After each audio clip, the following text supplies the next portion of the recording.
I love solo games that give me a reason to go back and keep exploring the world. To me, the best solo games are the ones that you keep thinking about when you're daydreaming, the ones that make you wonder, what's gonna happen next?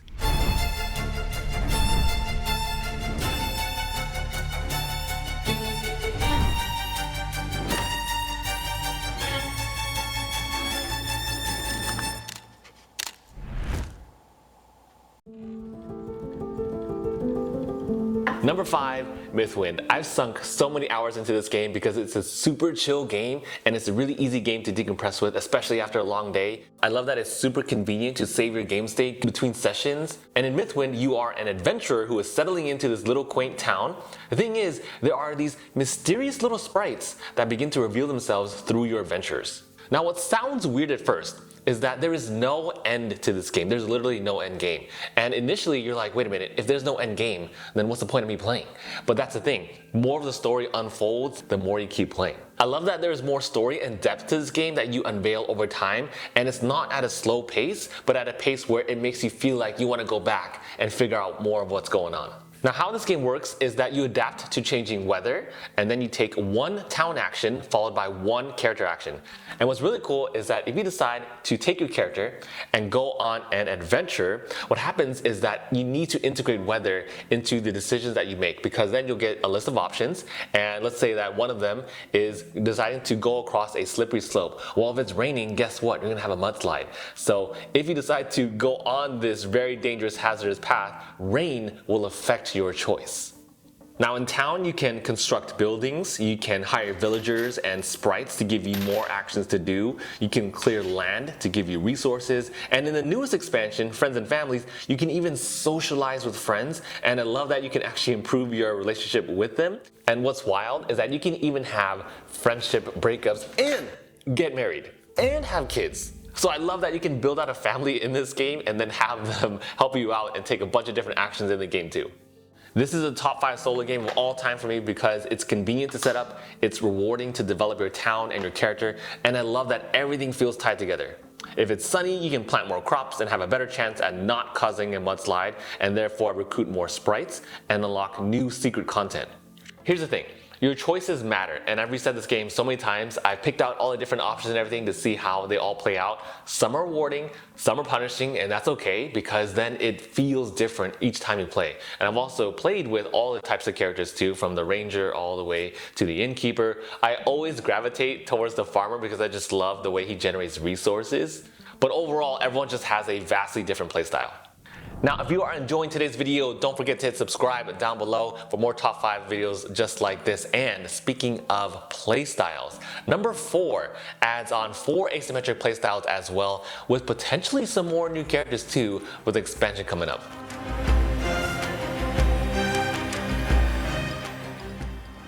Number 4, Slay the Spire. Now this game is just as hard as the mobile game, and if you're wondering, Tim, have you died more times than you've actually won in this game? My question back to you is, why is that even relevant right now? Why are you wondering about this? Let's stay on topic and answer some more important things. The answer is yes, I have died plenty of times. Have I won any? Why do I keep coming back to this game even though I keep getting wrecked every single time?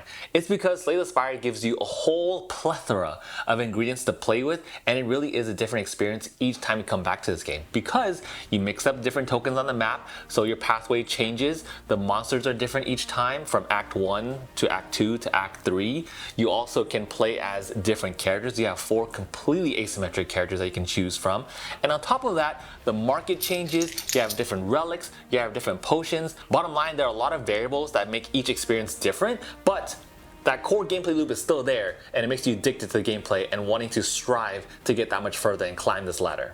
You have one simple goal in Slay the Spire: defeat the final boss. Sounds easy, right?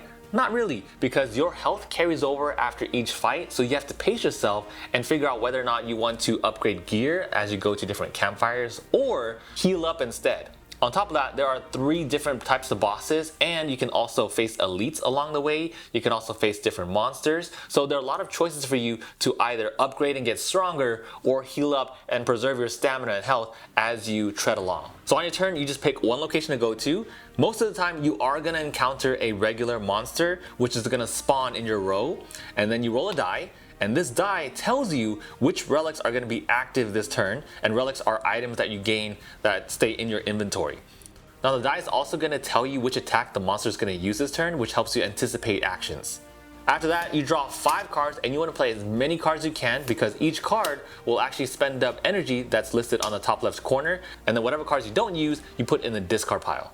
So the core mechanic of Slay the Spire is a deck building game. That's what makes this really special because each character has 4 very unique decks with tons of cards and also rare rewards that you can add into your deck. Like for instance, the Ironclad is a warrior type class. You can use Flex to gain strength, and then you can play Heavy Blade to now make that attack go from 3 damage to 6 damage. Why does that matter? Because now instead of taking 2 hits for the Mad Gremlin, you've now taken 1 massive attack and just sliced it apart in 1 hit. Like when you hit those big hits, it is very satisfying. That's pretty much how the game works. Play as many cards as you can, and then the rest of your hand gets discarded. After that, the monster attacks, and then you reset. Now that sounds repetitive, but the reason why it always feels different is because the die is going to add variability to your relics and to the actions that the monsters take. The monsters are different, and after each encounter, you're always adding new cards to your deck, which makes it fun. Lastly, you can also go to a campfire to upgrade cards or heal because your health does carry over from each round. Comparing this to Mythwind, where I gravitate towards the farmer and the farmer only, and that's not to say that the other characters are bad. I played with all of them, and I do enjoy all of them, but for some reason I always gravitate towards one, and that's the farmer. Versus in Slay the Spire, I love experimenting with all the characters. Last thing to note here is that there are also unlockable upgrades and achievement rewards once you hit different milestones, along with beating the Act 3 boss.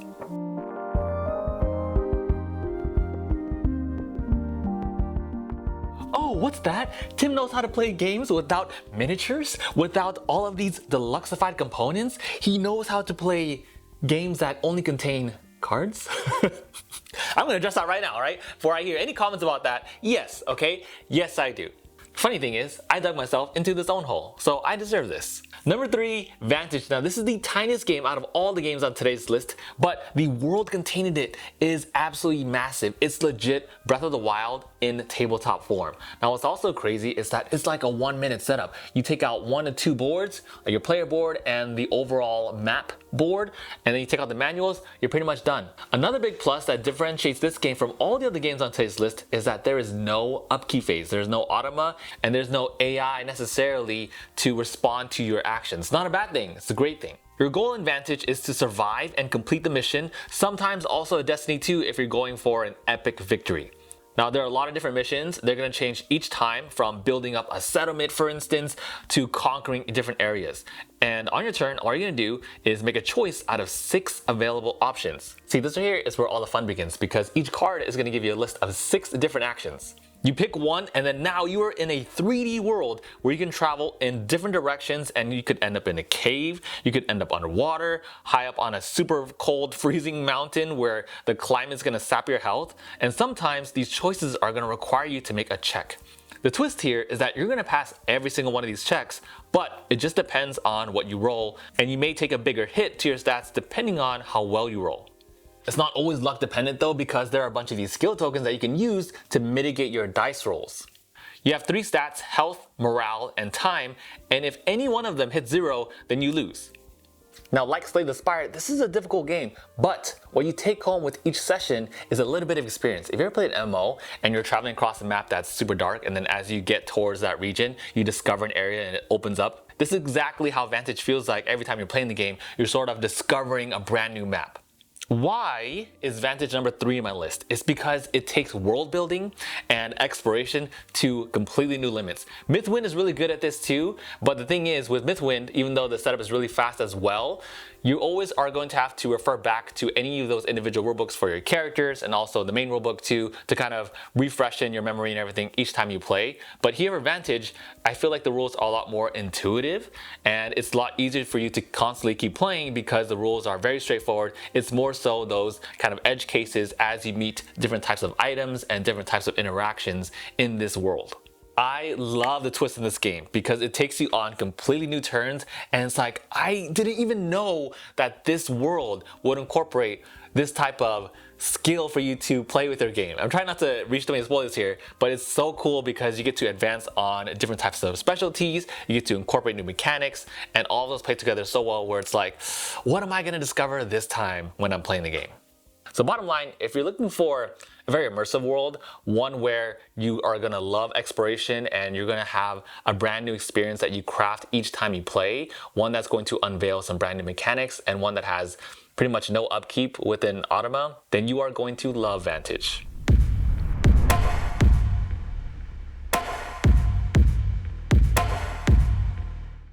If I'm being dead honest, number 2, Elder Scrolls, did take me a bit of time to warm up to, and the reason why is because there's such a big barrier to entry for this game since the rulebook is so long and there is so many things to keep track of. It is daunting, and the build up to the final fight, it takes some time, but when you get there and you realize all of these working parts in motion just click, whoo, that final payoff is so rewarding.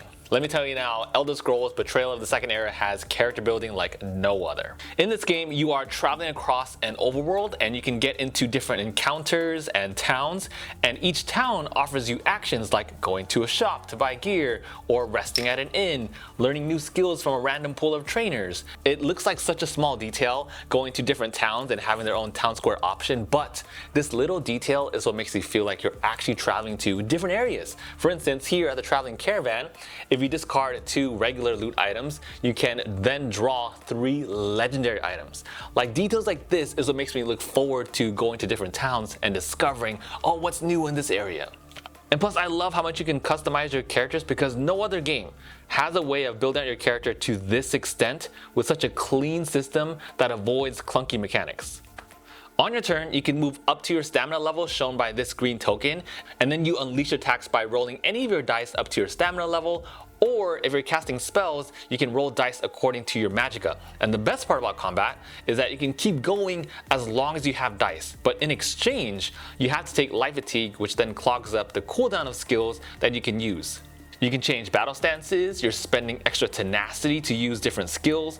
Bottom line, combat's so satisfying because everyone has a sort of emergency buttons or multiple emergency buttons where you don't just die on impact for the most part, and I love being able to utilize a whole range of skills and stats that you've been building out with your character throughout the entire journey. There are a lot of things you can do, so combat never feels repetitive, and each time you fight, you just gain more and more tools at your disposal. Weapons, armor, items, race abilities, class abilities. The toolkit that Elder Scrolls gives you makes you feel powerful and also pits you against enemies that become progressively stronger too and more complex. Plus, controlling enemies is pretty quick because they move an attack and then boom, it's back to you to dish out damage. This game has been an absolute home run solo game because you get attached to your weedy little character, but then as you build up and you go to different towns and you start fighting monsters and getting all these awards, your character gets bulky, and then by the end game, oh my god, the final fight just gets so rewarding because you get to learn the different type of skills as you go.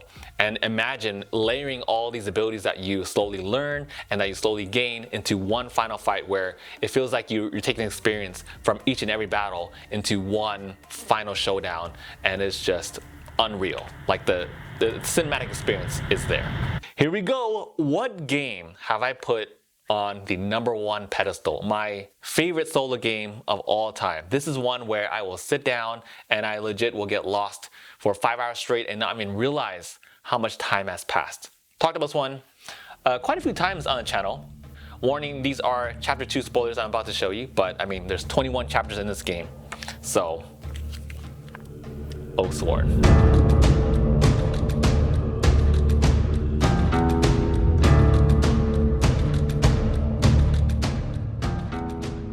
I have now finished more than half of this game. I am at chapter 12, but I've played this game now for 3 years on and off, so there's a ton of content to go through, and it's lasted quite a long time. What this game has is a mix of everything that we've been talking about already. Next level combat, major check. Captivating storyline, check. Immersive world building? Are you kidding me? Look at this terrain and the statues, plus a custom music soundtrack, an app to guide you on top of that. This is just a top tier game at its finest. Now I will say though, 4 boxes worth of game is a lot. but it's worth every single one of those boxes. And you don't use all of them at the same time. It also will take up a huge amount of table space too on top of that. In Oathsworn, you control not one, not two, but 4 adventurers even when playing solo. You can of course make them a lot easier to control depending on how advanced you want to play, but ultimately you take a party through 2 game modes. Now in the story, you start off on a map, but then you investigate different parts of the city, and there's so much more that happens throughout the game. So when I mention this map, know that this is a world we're talking about here. I'm gonna leave it at that. You don't have to use the app, but I legit just love playing this in the dark. It's such a mood hearing the voiceover and following along what's happening, making choices as you meet, shady individuals across the city, and doing checks to earn different rewards or punishments, because everything that you gain or everything that you lose will also be carried into the second part, the boss fight. Boss fight, best part of the game hands down, because all that buildup leads to a conclusionary fight with every chapter. I love story mode because you get hints of some sort of monster lurking in the shadows, but you don't know where it is or what it is. Look, Elder Scrolls, Slay the Spire, Vantage, all of them have wonderful combat. Again, I will play them any day. But Oathsworn combat it hits different. You're playing skills that get cycled on cooldown, you are summoning massive fires and blizzards, you can thrash the boss or its minions into walls and trees, you can rain down arrows and backstab for massive damage. You can also teleport and heal and use armor and weapons. You can bring in characters outside of your party to fight. A big choice in the game too, you can choose to roll however many dice you want or draw however many cards you want that can both crit and strike more and more damage. Oathsworn takes the #1 spot for me because I'm always thinking about what's going to happen next. And I love that each fight, every single time, is always just a full-on spectacle. I love that each character brings a different toolkit to the fight, but every single character is in charge of something different. You can have a tank, your classic healer, and then your DPS combination stuff, or you can just have 3 DPS and 1 tank, or just mix whatever you want. And my favorite thing about Oathsworn is that risks matter. Your choices with each fight are going to affect your choices down the line. And when your characters die, you're going to have to switch them out with a new character from your party. So it's like someone else is joining in the party to have this revenge for the fallen warrior that passed from the last fight. I love that this game makes you feel the risks that you take. And I'm not gonna lie, of course the minis are freaking amazing. They're full-on statues on the table, but it also really adds to this full-on world building because it feels like you are right there in the fight with your characters. Even with these massive cottages and trees and walls that add on to this terrain, it makes you feel like you are that character, you're in your party, fighting for your lives with each fight.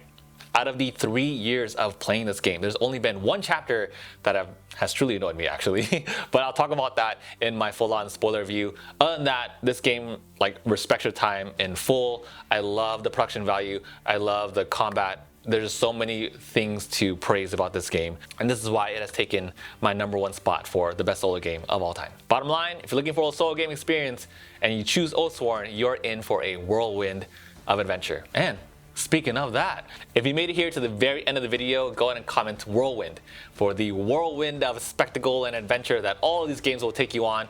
I hope you all enjoyed today's video and today's list. Let me know which ones you want to try first. Thank you all so much for watching. Wolfpack, you are the best, and I'll see you all in the next one.